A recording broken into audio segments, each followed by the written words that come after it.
할렐루야. 2025년 2월 18일 화요일입니다. 함께 온라인으로 예배 드리시는 모든 성도님들을 예수님의 이름으로 환영하고 축복합니다. 이 시간 우리의 신앙을 믿음으로 함께 고백하시면서 예배의 자리로 함께 나아갑니다. 나는 전능하신 아버지 하나님 천지의 창조주를 믿습니다. 나는 그의 유일하신 아들 우리 주 예수 그리스도를 믿습니다. 그는 성령으로 잉태되어 동정녀 마리아에게서 나시고 본디오 빌라도에게 고난을 받아 십자가에 못 박혀 죽으시고 장사된 지 사흘 만에 죽은 자 가운데서 다시 살아나셨으며 하늘에 오르시어 전능하신 아버지 하나님 우편에 앉아 계시다가 거기로부터 살아있는 자와 죽은 자를 심판하러 오십니다. 나는 성령을 믿으며 거룩한 공교회와 성도의 교제와 죄를 용서받는 것과 몸의 부활과 영생을 믿습니다. 아멘. 함께 기도하시겠습니다. 사랑과 은혜가 충만하신 주님 감사합니다. 지난밤 우리에게 또 귀한 단잠을 허락하시며 이른 아침 우리를 깨우시고 주의 전에 또 주의 말씀 앞에 서게 하시니 또 참으로 감사합니다. 이 시간 말씀으로 오늘 하루를 믿음으로 살아가게 하시고 또 기도의 제목 가지고 나왔습니다. 특별히 육신의 고통 중에 있는 우리 지체들 위해 기도합니다. 경제적인 아픔과 또 관계의 문제들과 또 말 못할 고민과 또 문제들로 주님 앞에 내어놓고 나오는 모든 지체들이 기도 소리를 들으시고 주님 응답하시고 해결하여 주옵소서. 오늘도 주님께 의탁드리며 또 예수님의 이름으로 기도드립니다. 아멘. 오늘 우리에게 주신 하나님의 말씀 함께 보겠습니다. 신약성경 요한복음 13장 21절에서 30절까지 말씀입니다. 제가 하나님의 말씀을 봉독하겠습니다. 예수께서 이 말씀을 하시고 심령이 괴로워 증언하여 이르시되 내가 진실로 진실로 너희에게 이르노니 너희 중 하나가 나를 팔리라 하시니 제자들이 서로 보며 누구에게 대하여 말씀하시는지 의심하더라. 예수의 제자 중 하나 곧 그가 사랑하시는 자가 예수의 품에 의지하여 누웠는지라. 시몬 베드로가 머릿짓을 하여 말하되 말씀하신 자가 누구인지 말하라 하니 그가 예수의 가슴에 그대로 의지하여 말하되 주여 누구니이까. 예수께서 대답하시되 내가 떡 한 조각을 적셔다 주는 자가 그니라 하시고 곧 한 조각을 적셔서 가룟 시몬의 아들 유다에게 주시니 조각을 받은 후 곧 사탄이 그 속에 들어간지라. 이에 예수께서 유다에게 이르시되 내가 하는 일을 속히 하라 하시니 이 말씀을 무슨 뜻으로 하셨는지 그 앉은 자 중에 아는 자가 없고 어떤 이들은 유다가 돈 괴를 맡았으므로 명절에 우리가 쓸 물건을 사라 하시는지 혹은 가난한 자들에게 무엇을 주라 하시는 줄로 생각하더라. 유다가 그 조각을 받고 곧 나가니 밤이러라. 아멘. 이것은 하나님 말씀입니다. 오늘 하루도 성령님께서 우리의 삶을 인도하시고 또 역사하시는 귀한 하루 되기를 예수님의 이름으로 간절히 축복합니다. 예수님은 십자가를 지시기 전에 그의 제자들과 최후의 만찬이라 전해지는 식사를 함께 하십니다. 이후 예수님은 제자들 한 사람 한 사람의 발을 일일이 닦아 주셨어요. 이처럼 제자들을 향한 예수님의 사랑은 십자가를 지시기 전에도 동일하셨습니다. 이 일이 있은 후 예수님은 제자들을 향하여 마음으로는 몹시 괴로워하시며 또 말씀하십니다. 내가 진실로 진실로 너희에게 이르노니 너희 중 하나가 나를 팔리라.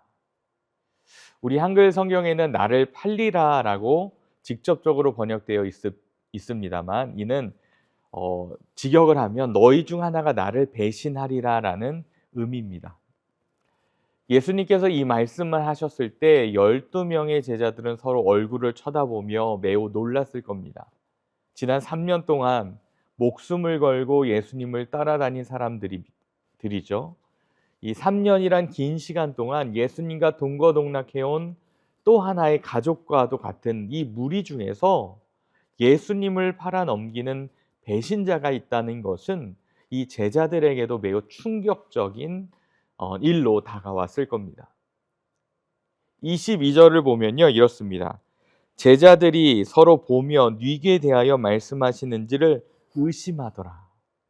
이렇게 기록함으로써 제자들은 과연 예수님이 우리 중 누구에게 이런 말씀을 하시는 것인지 서로 의심하고 있는 분위기를 잘 설명해 주고 있습니다.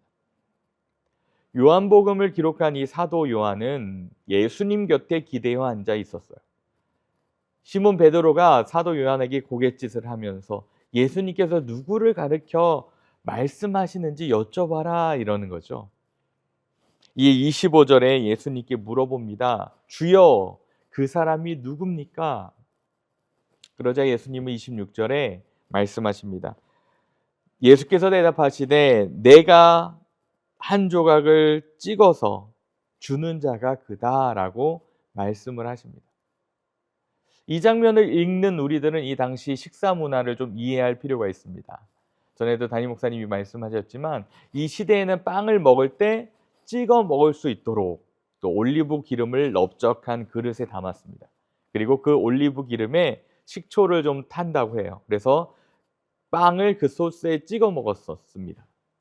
예수님께서 이렇게 말씀하고 계시는 거죠. 내가 이 빵 한 조각을 이 올리브 기름에 적셔서 주는 사람이 바로 그 사람이다. 그렇게 말씀하시고 예수님께서 빵 한 조각을 적셔서 누군가에게 주셨습니다. 누구죠? 바로 가룟 유다에게 주셨습니다.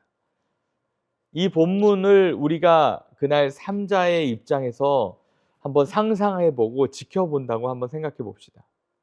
논리적으로 한번 정리를 좀 해봤으면 좋겠어요. 첫째, 예수님은 제자 중 한 사람이 자신을 배반할 것이다 라고 말씀하셨습니다. 둘째, 예수님은 자신을 배신할 사람이 다름 아닌 자신이 빵을 찍어주는 사람이다 라고 말씀하셨습니다. 셋째, 예수님은 빵을 찍어 가룟 유다에게 전달하셨죠. 그렇다면 누가 예수님을 팔 사람입니까?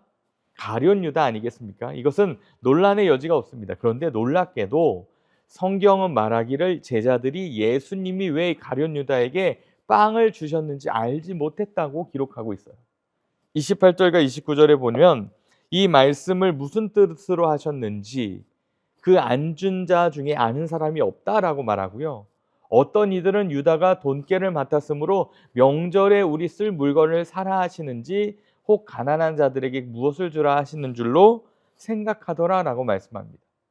제자들은요, 왜 예수님께서 가룟 유다에게 빵을 주셨는지 그 의미를 이해하지 못했어요. 만일 가룟 유다가 평상시에 제자들만 따로 있을 때 예수님에 대한 불만과 불평 섞인 이야기를 자주 했거나 또는 그의 스승을 모욕했다면 아마도 제자들은 속으로 그래, 가룟 유다는 평상시에도 예수님에 대한 불만이 많았으니까 저 사람은 충분히 우리 스승을 배신할 수 있어 라고 생각할 수 있겠죠. 그런데 나머지 11명의 제자 중 한 사람도 가룟 유다가 예수님을 배신할 것이라고는 감히 상상도 못했다라는 것입니다. 그는 결코 그럴 사람처럼 보이지 않았던 겁니다. 그 중에서도 3년을 같이 동고동락하면서도 그러한 낌새를 전혀 차리지 못했다라는 겁니다. 바로 예수님을 결코 배신할 제자라고까지는 생각하지 않았다는 거죠. 여기서 우리에게 주시는 한 가지 교훈이 있습니다. 지금 예수님을 잘 믿고 따르는 우리들도 다른 사람 눈에는 얼마든지 결코 주님을 버리지 아니할 이 가룟 유다처럼 보일 수 있습니다. 그러나 결정적인 순간이 중요합니다. 가룟 유다뿐만 아니라 예수님의 수제자 베드로도 결정적인 그 순간에 예수님을 3번이나 부인하지 않았습니까, 여러분? 평상시 좋을 때는 주님 따르는 것처럼 보여도 결정적인 순간에 믿음을 배신하는 사람이 되어서는 결코 안 된다라는 사실을 우리에게 오늘 다시 한번 결정적으로 말씀해 주고 있다는 거예요. 평상시에는 세상과 다른 것 같이 행동하다가 결정적인 순간에 세상 사람과 별반 다를 것 없이 그리스도인이 바로 가룟 유다 같은 그런 배신자라는 거죠. 오히려 평상시에는 세상 사람들과 비슷해 보이지만 결정적인 순간에 세상 사람들과 전혀 다른 모습을 보여주는 그리스도인이 되어야 하는 것은 아닐까 어떤 반증적인 그런 모습을 또 그러한 이야기를 우리에게 해주는 것만 같습니다. 그러기 위해서는 날마다 우리가 믿음을 잘 다듬어 가야 합니다. 늘 기도와 말씀으로 깨어있는 그리스도인이 되어야 하죠. 마귀가 우는 사자처럼 우리를 삼키려 한다는 사실을 여러분 잊지 않고 깨어있는 그리스도인이 될 수 있기를 주님의 이름으로 간절히 부탁을 드립니다. 27절 말씀을 보면 예수님께서 빵을 찍어 유다에게 주시며 하시는 얘기가 있어요. 내 일을 속히 하라. 내 하는 일을 속히 하라고 말씀하십니다. 제자들은요, 예수님께서 유다에게 심부름을 시키는 것으로 오해했습니다. 왜냐하면 12제자 중에 가룟 유다가 돈 관리를 했거든요. 그래서 제자들은 예수님이 가룟 유다에게 나가서 앞으로 필요한 물품을 구입해 오라고 명령하신 것은 아닌가, 그렇게 잘못 이해했습니다. 유월절 저녁에 가난한 자들에게 음식을 제공하는 것이 당시의 관습이었습니다. 어떤 제자는 예수님께서 가난한 자들을 위한 물건을 사오라는 말씀으로 또 이해를 했다고 합니다. 그러나 분명 예수님은 지금 가룟 유다가 자신을 팔아넘길 배신자라는 그런 사실을 모든 제자들에게 나타내고 있는데도 제자들은 예수님께서 말씀하신 것을 시간이 지난 이후에야 비로소 알게 되었다라는 거죠. 예수님께서 빵 조각을 찍어 가룟 유다에게 주시자 어떤 일이 일어납니까? 27절입니다. 조각을 받은 후 곧 사단이 그 속에 들어간지라. 30절 보겠습니다. 유다가 그 조각을 받고 곧 나가니 밤이러라. 유다는요, 예수님께 그 조각을 받고 나갑니다. 예수님을 팔아넘길 계획을 실행하게 됩니다. 오늘 본문에는 예수님의 목소리 그리고 다른 제자들의 목소리는 들립니다만 가룟 유다의 목소리는 전혀 기록되어 있지 않습니다. 그가 은밀하게 악을 도모하는 죄인의 음흉함을 어쩌면 잘 보여주고 있는 것은 아닐까요? 예수님은 그의 제자들을 끝까지 사랑하십니다. 그럼에도 불구하고 가룟 유다는요, 그 예수님의 사랑에 끝까지 등을 돌립니다. 과연 이 세상에 예수님만큼 가룟 유다를 사랑하신 분이 있을까요? 가룟 유다는 예수님과 이 최후의 만찬에도 함께 했었고, 예수님은 세족식을 거행하면서 가룟 유다의 발까지도 씻어 주셨습니다. 안타깝게도 가룟 유다는 예수님과 같은 사랑으로 주님을 사랑하지 못했습니다. 가룟 유다는 예수님을 이용하려고만 했고 자신의 뜻이 관철되지 않자 예수님을 배반합니다. 그런데 예수님은요, 이 모든 것을 아시면서도 그를 끝까지 사랑하십니다. 십자가의 길을 피하지 않으시고 묵묵히 그 사명의 길을 걸어가기 위해서 이 가룟 유다에게 빵을 찍어 주시며 내 하늘 일을 속히 하라고 말씀하십니다. 지난 3년간 예수님을 따라다닌 가룟 유다도 한순간에 무너져서 예수님을 등지고 돌아갑니다.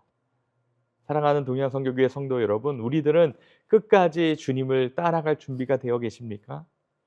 우리 안에 예수님께 받은 은혜를 날마다 묵상하며 그 길을 쫓아가실 준비가 되셨습니까? 날마다 하나님을 찬양하며 감사하는 마음으로 나아갈 준비가 여러분 되셨습니까?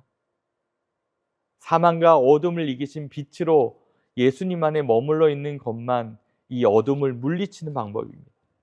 저와 여러분들이 고통 중에 끝까지 주님을 따라가는 그러한 삶, 여러분 쉽지 않아요. 그런데 그 삶을 그럼에도 불구하고 끝까지 달려가는 저와 여러분들이 될 수 있기를 예수님의 이름을 간절히 축복합니다. 그리고 항상 마귀의 그 교묘한 방법, 언제 우리 안에 들어와서 마귀가 그 안에 들어왔다라고 표현하지 않습니까?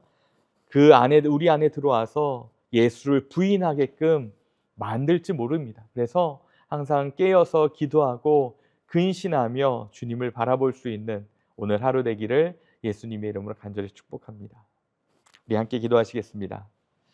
하나님 아버지, 가룟 유다의 겉모습은 하나님을 찬양하는 아름다운 모습이었고 사람들에게 신뢰를 받아 물질을 관리하는 자가 되기까지 했었지만 영적 생명의 중심 자리인 마음이 깨끗하지 못하고 그 안에 마귀가 들어오니 예수님께 택함을 받았음에도 사단의 도구가 되어 버리는 모습을 발견합니다.